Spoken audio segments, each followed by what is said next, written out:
মুখ্যমন্ত্ৰী ডাঙৰীয়া জুবিন গাৰ্গ প্ৰসংগ আকৌ চৰ্চিত হৈছে কেইদিনমান গেপৰ মাজত কেইদিনমান মানে বিৰতি থাকিলে তাৰপিছত আকৌ চৰ্চালৈ আহিছে কথাটো হ'ল যে প্ৰধানমন্ত্ৰী ডাঙৰীয়া ২-৩বাৰ আহিলে এবাৰো জুবিন গাৰ্গৰ নাম নকলে জুবিন গাৰ্গক সৰ্বোচ্চ সন্মানৰ আওতালে অনা নহল এই এইবিলাক কথা ক'ব এইকাৰণেই নাপায় প্ৰধানমন্ত্ৰী ডাঙৰীয়াই জুবিন গাৰ্গৰ মৃত্যুৰ পিছতে সুন্দৰ মন কি বাত অনুষ্ঠান এটাত জুবিন গাৰ্গলৈকে তেওঁৰ শ্ৰদ্ধাঞ্জলি জ্ঞাপন কৰিছে আৰু টুইট আৰু বিভিন্ন তেওঁৰ ছ'চিয়েল মিডিয়া দি শ্ৰদ্ধাঞ্জলি নিবেদন কৰিছে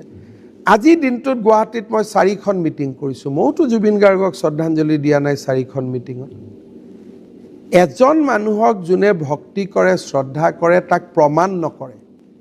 যদি প্ৰধানমন্ত্ৰী ডাঙৰীয়াই জুবিন গাৰ্গৰ প্ৰতি শ্ৰদ্ধাঞ্জলি নিবেদন নকৰিলেহেঁতেন ইটছ এ ডিফাৰেণ্ট থিং কিন্তু সৰ্বোচ্চ সন্মানৰ প্ৰসংগ ভূপেন হাজৰিকাই কিমান দিন পিছত পাইছে তাৰ এটাতো প্ৰচেছ আছে আজিতো ঘটনাটো দুমাহো হোৱা নাই জুবিন গাৰ্গৰ মৃত্যুৰ পিছতো আজিলৈকে কোনেও ভাৰত ৰত্ন পোৱাই নাই কিজানি লিষ্টখনত তেওঁৰো নাম আছে কোনে জানে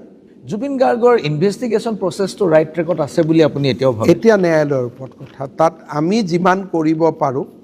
আমি ন্যায়ালয়ক চাৰ্জশ্বিট দিছোঁ আৰু আমি মনত সন্তুষ্টিও লাভ কৰিছোঁ যে ন্যায়ালয়ে আমাৰ চাৰ্জশ্বিটৰ ভিত্তিত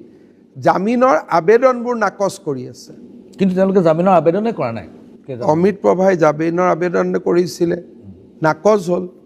ইউজুৱেলি মানুহে এজনক আগুৱাই দিয়ে এজনৰ এপ্ৰুভ হ'লে পিছৰজনে কৰে সেইটো লিগেল ষ্ট্ৰেটেজি আমিও কোৰ্টত আছিলোঁ যেতিয়া আটাইতকৈ ভালনাৰেবল কোৰ্টে কাক আগত জামিন দিয়ে মহিলাক তেওঁলোকে মহিলাগৰাকীক আগুৱাই দিলে মহিলাগৰাকীকে কোৰ্টে ক'লে যে ছাফিচিয়েণ্ট গ্ৰাউণ্ড আছে আমি বেইল নিদিওঁ তাৰমানে